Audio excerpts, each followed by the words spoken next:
On June 20, 2019, the New Orleans Pelicans became the official winner of the Zion Williamson sweepstakes, drafting him with the #1 overall pick. The Pelicans looked at Zion as the savior of their team, someone that would instantly turn things around. With some setbacks on Zion's end and some questionable moves by the Pelicans, I wouldn't blame Zion if he decided to leave the Pelicans sooner than later. What's good, and welcome to Sports R Us.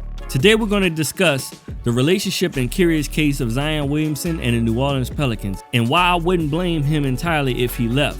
Before we do that, hit that like button and smash that subscribe button.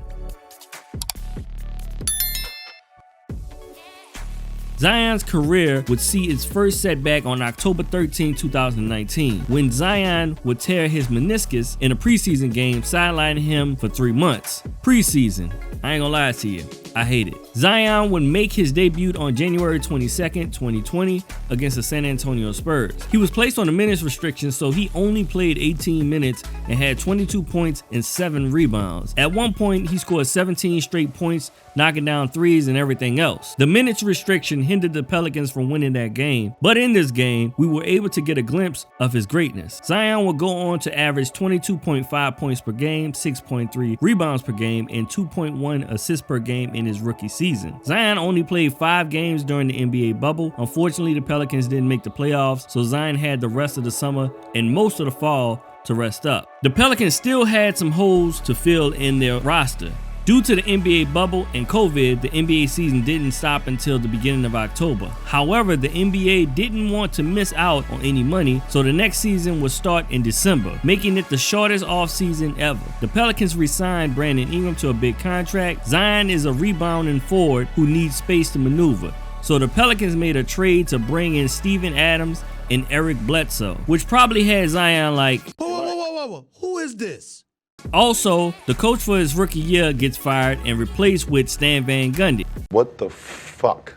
His sophomore year starts, and he's showing why he was the #1 pick. He becomes the youngest player with 30 points in a game on 90% shooting. He also gets selected to the All-Star game as a reserve. Once the trading deadline came around, the Pelicans got rid of one of his favorite teammates, JJ Redick, sending him to the Dallas Mavericks. Good job, Pelicans. You're really trying to make Zion happy. In April of that year, the media made a big deal out of Zion's comments after a game against the New York Knicks when he said he liked playing in Madison Square Garden. Of course, everyone spoke about this for days and weeks, speculating if Zion would like to leave now. The same April those comments were made, Zion was out with a thumb sprain, sidelining him for a few games. The Pelicans ended the season on the outside of the play-in tournament and the playoffs. Leading up to this offseason, much speculation was made about Lonzo Ball's future with the team. It just so happened Zion enjoyed playing with him. So what do the Pelicans do? They allow him to walk and sign with the Bulls alongside Zach LaVine and DeMar DeRozan. Along with reports of Zion's family not wanting him to stay with the team,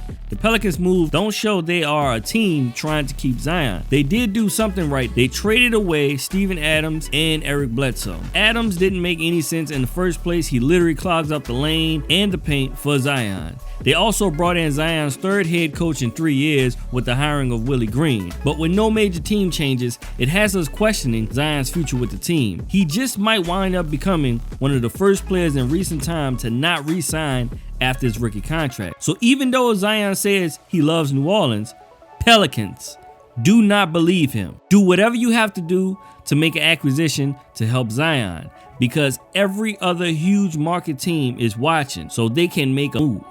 Now, to speak on behalf of the Pelicans, Zion's injuries are a major factor and an issue for this team, especially with Zion revealing during the past media day he had surgery on his foot. On top of that, his weight continues to be an issue, with reports stating Zion might be well over 300 pounds. I know the love of food is real, but to see significant franchise changes and results, he has to stay healthy and stay on the floor this season whenever he returns. But if no major moves are made by the team when he does, I wouldn't blame him for leaving, especially if Zion performs well for a full season, proving his commitment to the team, which I believe he can do. Thanks for watching. Comment down below your thoughts on the Zion situation. Make sure you hit that like button and make sure you smash the subscribe button, and also hit that notification bell so you can receive a notification every single time we post a video. Thank you for watching Sports R Us.